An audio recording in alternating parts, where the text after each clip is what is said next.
வந்து நம்ம போடுற வீடியோஸ் வந்து நம்மளோட வாசகர்கள் வந்து ஸ்கிப் பண்ணாமல் பார்க்குறாங்கன்னே சொல்லலாம். அவர்களுக்கு நம்ம முதல்ல நன்றியை தெரிவிச்சுக்கிறோம். ஒரே டயலாக தான் ஊருக்குள்ள சொல்லி தெரியுற போல இருக்கு.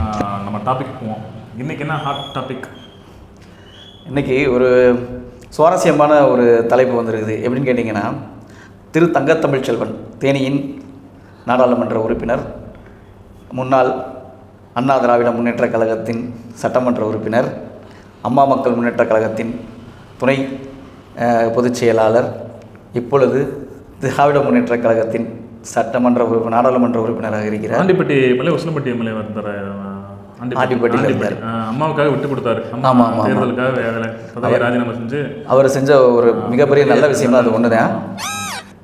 அவர் வந்து இப்போ ஒரு விஷயம் சொல்லியிருக்காரு.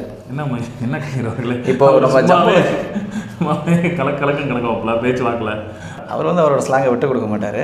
கண்டிப்பாக அவர் என்ன செஞ்சுருக்காருன்னா, இப்போ வந்து ஜம்மு காஷ்மீரில் தீவிரவாதிகள் பெகல்காமில் வந்து தாக்குதல் பண்ணாங்க. இந்த தாக்குதலை அவர் கண்டித்தது மட்டும் இல்லாமல் இன்னொரு ஒரு சூசகமாக ஒரு பிட்டை ஒன்று போட்டிருக்காரு.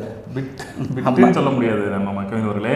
ஒரு யதார்த்தமான உண்மையை எப்படி அப்படிங்க சொல்கிற மாதிரி பார்த்தேன். என்ன சொல்லியிருக்காரு அப்படின்னா, அந்த வீடியோ நானும் பார்த்தேன். அந்த காணொலி என்ன சொல்லியிருக்காருன்னா, தீவிரவாதத்தை வந்து கண்டிப்பான முறையில் எதிர்ப்போம், அது தக்க பதிலடி கொடுப்போம், மோடி அவர்கள் தலைமையில் அதற்கான நடவடிக்கை எடுக்கப்படும் அப்படின்னு சொல்லிட்டு, எனக்கு அவர் மீது நம்பிக்கை இருக்கிறது, அவர்கள் அனைவரும் ஒழிப்பார் அப்படின்ற மாதிரி ஒரு பெரிய உண்மையும் கூட அவர் மனதை பாராட்டலாம். ஏன்னா திமுக வந்து பிஜேபிக்கு எதிரான ஒரு அமைப்பு இல்லையா, ஒரு கட்சி இல்லையா.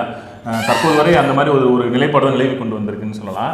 ஏன்னா திமுக என்ன பண்ணியிருக்கு அப்படின்னா, ஒரு பெயரளவு ஒரு ஸ்டேட்மெண்ட் விட்டாலும் இது வந்து கண்டித்தக்க ஒன்றுன்ற முதல்வர் வந்து ஒரு ஸ்டேட்மெண்ட் விட்டுருக்காரு அந்த பகல்காம் தாக்குதலை பற்றி. ஆனால் அதோட தோழமையல் கட்சிகளான விசிக, கம்யூனிஸ்ட் போன்ற கட்சிகளை வைத்து இது வந்து நிர்வாக குளறுபடி அப்படின்ற மாதிரி ஒரு எதிரான கருத்துக்களையும் வந்து வெளியிட்டு ஒரு அதிருப்தி ஏற்படுத்தியிருந்தார். இப்போ ஒரு விஷயம் நடக்குதுன்னா அதுக்கு எதிரான கருத்துக்களும் இருக்கும், அதுக்கு சாதகமான கருத்துக்களும் இருக்கும். ஆனால் எதிர்க்கட்சிகள் எப்பொழுதுமே குறை சொல்வதை குறிக்கோளாக வைத்திருப்பார்கள். ஆனால் எதிர்க்கட்சிகளுக்குள்ளேயே இதை வந்து அவர் வந்து என்ன சொல்லியிருக்காருன்னா, ஒரு பாராட்டத்தக்க விதமாக சொல்லியிருக்காரு. ஆனால் அங்கேயும் ஒரு ட்விஸ்ட் இருக்குது.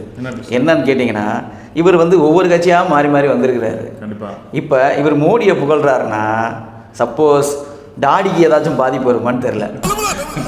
டாடி முன்னேற்ற கழகம், ஓகே ஆமாம் முதல்வர் கவிஞர் அவர்களே, நீங்கள் சொல்வது போல பார்த்தா வேறு எந்த அமைச்சர்களும் பேசலை பகல்காம் தாக்குதலை பற்றி.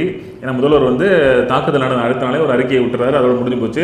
நீங்கள் கூட பார்த்துருப்பீங்க, தமிழக சுற்றுலா பயணிகள் ரிட்டன் ஆகி ஊருக்குள்ள வரும்போது கூட பக்கத்தில் இருந்து ஒரு அரசு அதிகாரி வந்து முதல்வர் தலைமையில் காப்பாற்றிட்டாங்கன்னு சொல்லுமா அப்படின்னு புதுசு பேசுகிற வீடியோ கூட ரிலீஸ் ஆச்சு. இது விளம்பர மாடல் தானே.